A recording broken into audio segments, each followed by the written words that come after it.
Towards the end of the previous segment, I was distinguishing between a nation state and a non-nation state. And what I want to begin this segment with is to elaborate a little bit more on that difference and then move on with our topic. I said at the end that the non-nation state, believe it or not, are the most common type, the most typical type of state in world politics.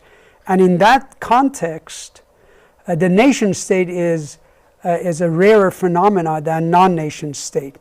So the question that I like to explore is, what difference does it make being a nation state versus non-nation state? Well, let's go back to a nation and get some clues there. One of the important things about the nation or nation state is this notion that in a nation, in the case of a nation, the shared experience of the people who identify with the nation oftentimes produces a shared identity. This is very, very important because it becomes the basic block for nationalistic behavior.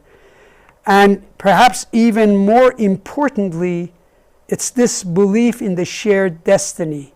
Even though in the past we weren't together, our future is bound together. And this belief that you will have a shared destiny further unites people. And ultimately, when you think about it, the nation, or think of it this way, the nation is the largest political unit that one is willing to risk their life, one is willing to die for. So the largest political unit becomes a nation. Now, you could be a nation without being a state. Don't get the two confused. Kurds are a nation. They're not as yet a state, although they may become one. Palestinians are a nation, but they're not a state. So that's why we distinguish between nation and nation state. So ultimately, notice the last point was the willingness to risk one's life for protecting, for defending a nation. Now, if you contrast this with a non-nation state, you will see that this will not be the case. Take the case of Iraq, which I said is an excellent example of a non-nation state. If you're a Kurd, most Kurds in the state of Iraq, notice I didn't say nation of Iraq, but in the state of Iraq, are willing to risk their life for independence of a Kurdish nation. But almost all of them are unwilling to do so for Iraq. Iraq is not a nation state. Another illustration of nation state is this. Well, let me put it, instead of an illustration of nation state, the consequence of being a nation state and being a non-nation state. And why this is important politically. Think of it this way. One of the common forms of government we have is a representative government, and one of the critical part of that government is political parties. What difference does it make when you have a nation state and have political parties there versus having a non-nation state? Look at the political parties in the United States, a nation state, and in Iraq. In Iraq, you will see political parties invariably follow the country's ethnic and sectarian contour. They reflect the Sunnis, the Shiites, the Kurds, and so forth. In the United States, it's the ideology. So political parties have a very different function in a nation state versus non-nation state. Now, as your identity begins to shift toward a nation, so I'm going back to this universal patterns of change that we have talked about. As your identity begins to change toward a nation, there are four basic types of communities that could serve as a basis of creating a nation. In other words, there are really 4 community types that you would be willing to risk your life to protect it. So I want to begin with these 4 types of community base. The first one is the racial community, creating a nation on the base of common race. In modern history, we know one person really wanted to try this, and that was Hitler, the Aryan nation. The second one is building a nation on the basis of ethnic community. You will see a lot of the European nation states, their building block is based on the ethnic community. The third is creating a nation on the basis of a religious or sectarian community. We're beginning to confront that phenomenon nowadays with the rise of political Islam. Remember, Islam's notion of ummah is very important to a lot of Muslims. It transcends ethnic and racial phenomena. And then the last one of the 4 bases is creating a nation on the basis of the territory you inhabit. And that's the territorial community. So what we're going to be doing is we're going to be examining each of these in the context of the Middle East. And so the first one that I want to bring to your attention is the racial community as a base of nationhood in the Middle East. There are 3 possibilities here. The first one is called pan-Turanism. And perhaps even before getting into this notion, it's worth pointing out that when we talk about race, as a political scientist, I really don't have to define it the way an anthropologist would have to. For political scientists, race is always perceptually defined. If you think of yourself belonging to a given race, then you are. And in the Middle East, there have been 3 nationalist movements based on race. The first one is pan-Turanism. And pan-Turanism essentially refers to the unity of Turks and Turkish-speaking people as a distinct race. In other words, creating a nation that transcends any one of these particular countries that are Turkish-speaking, such as Turkey itself, such as Azerbaijan, and some of the Central Asian republics. This would be, if it's a viable movement, then it would be a much larger entity than any of these countries by themselves. So pan-Turanism has been dead, but there is some possibility that it may receive a boost in the future depending on what happens in the relationship between Iran, the Republic of Azerbaijan, and Turkey.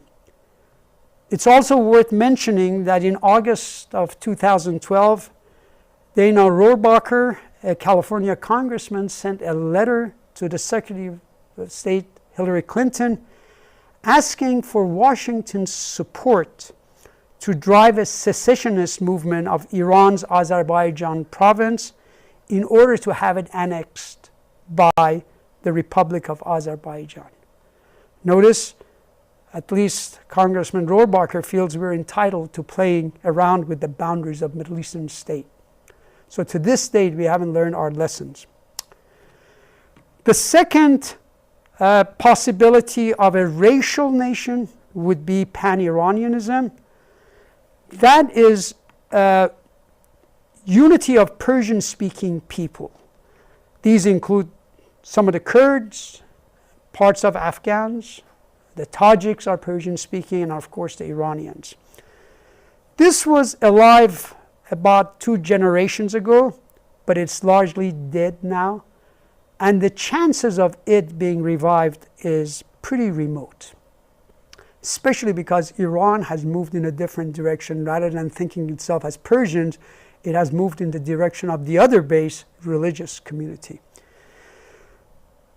The last possibility, well, let me point out that this would be part of the Aryan race because the Persian language is also related to the Aryan race.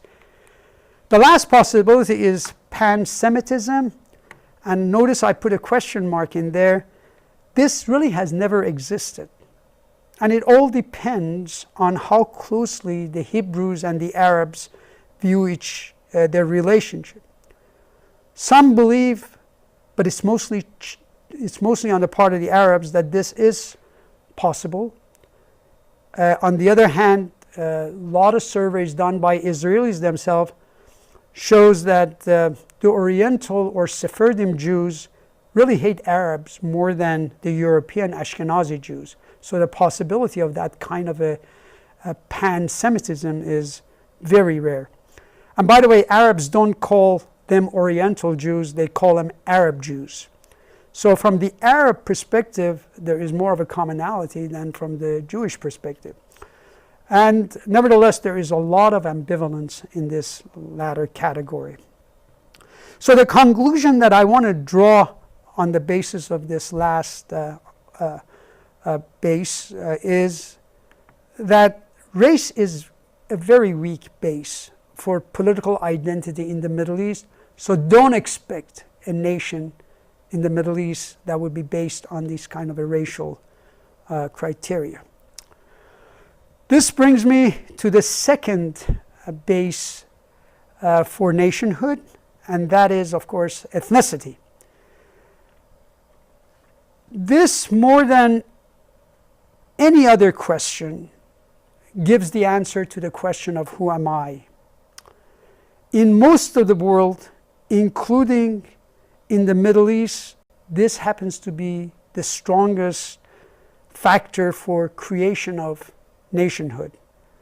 And most people can pretty much tell their ethnicity. In the Middle East, there are three types of ethnic groups, and you can divide them based on size. So I want to begin with the first group. This is the large ethnic communities. Each of these are sufficiently large that the British, the French, and the Russian imperialist power had to work very, very hard to prevent them from uniting. The first one are the Iranians. They don't want to be divided. They struggled very hard against the British and the Russians' attempt to partition their country back in 1907.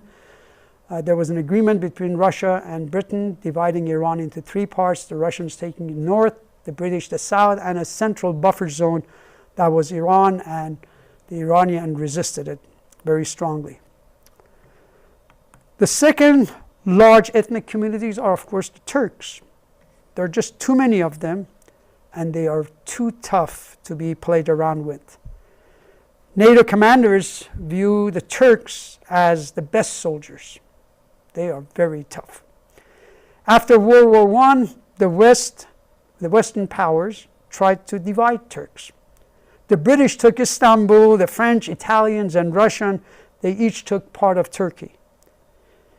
In a very short order, under the leadership of the great Turkish leader Ataturk, the founder of modern Turkey, beginning with the Italians and ending with the British, the Turks defeated them all and kicked them out. It was simply taking far too much resources for the Europeans to try to keep the Turks divided. And then by far the largest group are the Arabs. And that's an interesting situation. So you're looking at some 320 million Arabs. The more progressive Arabs, they want to form a nation, an Arab nation. But not all Arabs feel that way. Some are happy with the existing divisions and they don't want to unite. Nevertheless, because there are so many of them, they naturally ask themselves, why shouldn't we have our own nation? Well, this is the ethnic group that the Europeans have been most successful in dividing and keeping them from uniting. And following the Europeans, we as Americans have also done our utmost to keep them divided. To this date, Arabs are still struggling to overcome their divisions. And the effort to keep the Arabs from unity is at the center of many of the problems we have in the Middle East. For Israel, the unity of Arabs will constitute a mortal threat. That threat is far greater than any potential threat, let's say from Iran ever acquiring a nuclear weapon.